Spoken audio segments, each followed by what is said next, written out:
Police ও নির্বাচনী ব্যবস্থার সংস্কারে বাংলাদেশকে সহযোগিতা করতে ইচ্ছা প্রকাশ করেছে জাতিসংঘ। ঢাকায় নিযুক্ত জাতিসংঘের আবাসিক সমন্বয়কারী গোয়েন লুইস আজ অন্তর্বর্তীকালীন সরকারের প্রধান উপদেষ্টা ডক্টর মোহাম্মদ ইউনূসের সাথে তার তেজগাঁও কার্যালয়ে সৌজন্য সাক্ষাতে এমন ইচ্ছা প্রকাশ করেন। প্রধান উপদেষ্টার দায়িত্ব নেয়ার প্রেক্ষাপট উল্লেখ করে তিনি বলেন, দেশের মানুষের সামনে ভালো উদাহরণ তৈরি করতে চায় তার সরকার।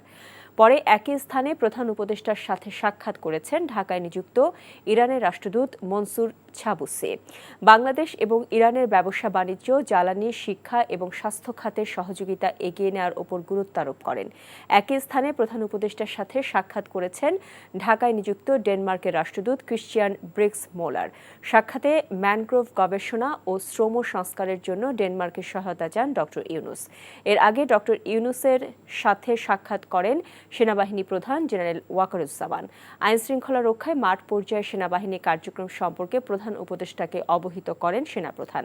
সার্বিক আইনশৃঙ্খলা পরিস্থিতি নিয়ন্ত্রণে সেনাবাহিনীর ভূমিকার প্রশংসা করেন প্রধান উপদেষ্টা।